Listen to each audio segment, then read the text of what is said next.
Today I'm either going to make, well I am going to make my minestrone, which I canned in July, and I'll add 2 full jars of water, and I'm going to fill them all the way to the top because this is soup.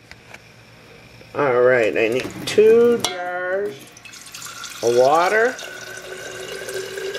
Very simple, but if I couldn't get to the store for any reason, I would just do this, or I'd take my water out of my gallon jugs. Those are the ones we'd hit first.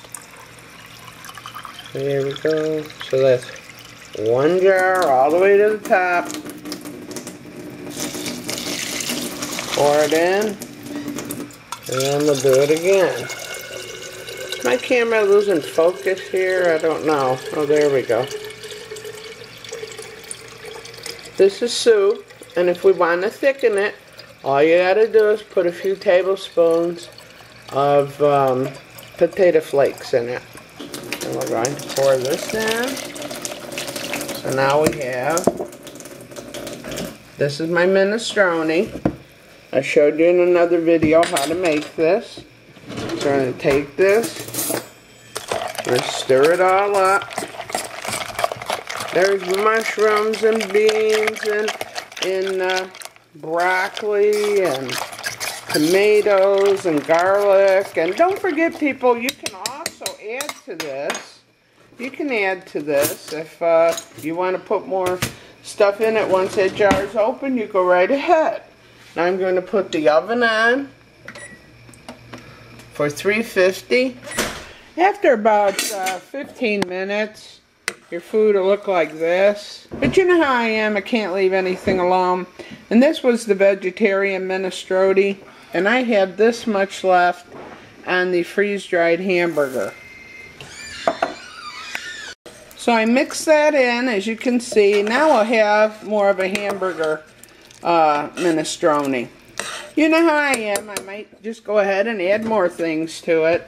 I am trying to clean out my pantry a little bit. It's a little, just stuffed with stuff. This is just a little bitty tiny little pantry, but just stuffed. You know, I just got a taste of some good corn. I'm going to make cornbread, so I'm going to use half a pint of corn in here. Just throwing it in, who cares? Let's see. There you go, get in the juice. In an SHTF situation, we sure wouldn't want to throw anything away, especially a fluid. And now, so I took that freeze-dried and dehydrated minestrone, and I'm just adding to it. I'm probably going to put more noodles in it, I'm sure. I added half a pint of corn, and I'll put that in my cornbread. Make up some cornbread, throw that in the oven. They can actually cook together. Now just look at this. Chock full of beef, tomatoes, broccoli, all kinds of noodles. If you remember at my Meals in a Jar, I tell you to put all kinds of noodles in there. And this is a nice soup. Alright, I think that's pretty good. Let's get the lid on that. And then, let's see this. Our cornbread still needs a little while. It's got still a little doughy in the middle. So, and there we go. We got a nice pan of cornbread. And it is done to the touch. Can you hear that? Ooh. Now just imagine this in bad times. Look at that. This is so beautiful. And just put it in. There you go. We'll fix that up, make it look nice.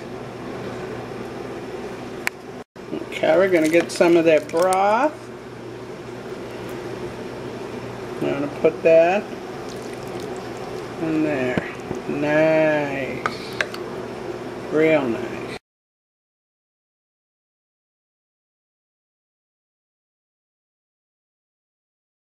We'll cut a nice piece of that cornbread and see how that turned out.